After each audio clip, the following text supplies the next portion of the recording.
All right, so you're diving into German. And maybe you've heard that the sentences are, well, a bit of a nightmare, right? Like some kind of crazy puzzle. Get ready for a surprise, because we're about to blow that myth right out of the water. It all comes down to one single, powerful rule. And I'm not kidding. By the end of this short explainer, you'll actually be able to introduce yourself in German, confidently. Sound good? Okay, let's jump right in. Seriously, you can forget about memorizing tons of complicated grammar tables for now. The real secret? It's just understanding this one core idea. And this one idea is the key to pretty much every German statement you're ever going to want to make. All right, so here we go. We're going to focus on the one rule to know. This is the bedrock, the absolute foundation of every single German statement. Now, the official German term for this is an Aussagesatz.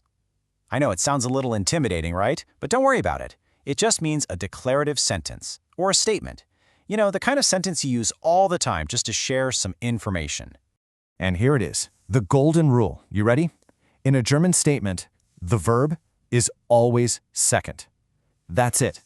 Not first, not third, not floating around somewhere else. It is always in the second spot. Seriously, once you get this, it changes everything. Okay, so a rule is just a rule, right? How does this actually help you start speaking like right now?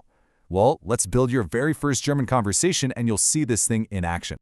So let's start with your name. You've got a few ways to say it. You could say Ich bin Ishan, or Ich heiße Ishan, or even Mein Name ist Patil. But look closer. See the pattern? In every single one of those sentences, where's the verb?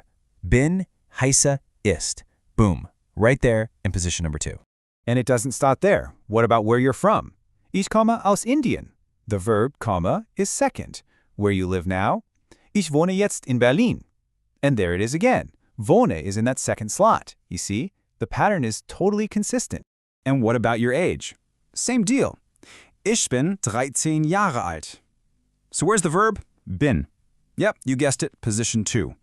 It's almost like it's the engine of the sentence. It just has to be there.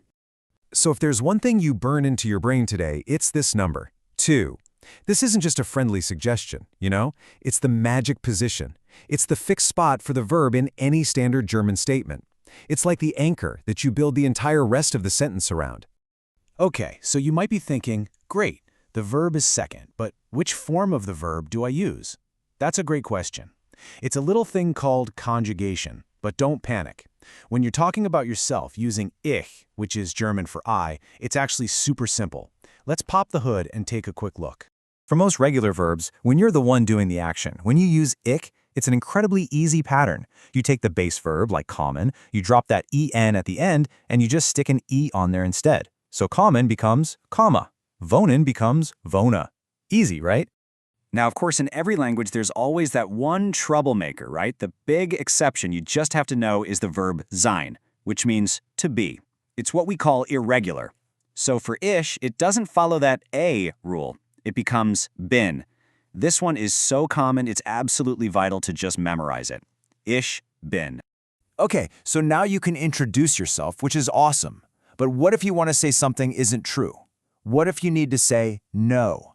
Well, guess what? It's just a tiny, simple twist on the exact same rule we've already learned. All you have to do is add one little word, nicht. That just means not. And where does it go? You guessed it, it tucks in right after our verb in position 2. So ich bin Ishan becomes ich bin nicht Ishan. See, the most important part? That verb locked into second place, it doesn't move. It stays right where it's supposed to be. All right, let's do a quick recap. We've covered the golden rule, we've seen it in action with real sentences, and we even know how to say no. Now I want to give you a really powerful way to think about this so it sticks in your head forever. Here it is. I want you to think of a German statement like it's a train. And the verb, well, the verb isn't just another one of the cars. The verb is the engine. It's the thing that gives the whole sentence its power. So let's visualize this train. Up at the front, the very first car, that's your subject. That's ich. Now, what's coupled directly behind it, no matter what? The engine. That's your verb, like comma. And then, all the other information, the Aus Indien part, that's just the rest of the train, the caboose, tagging along at the end. But that engine, the verb, it has to stay in that second spot, or the whole train just falls apart. It won't run. And that's it. That's the golden rule. So you see, you haven't just learned some boring grammar rule from a textbook. You've been given the engine to start building countless German sentences all on your own. So the only question left is, what kind of sentences are you going to build?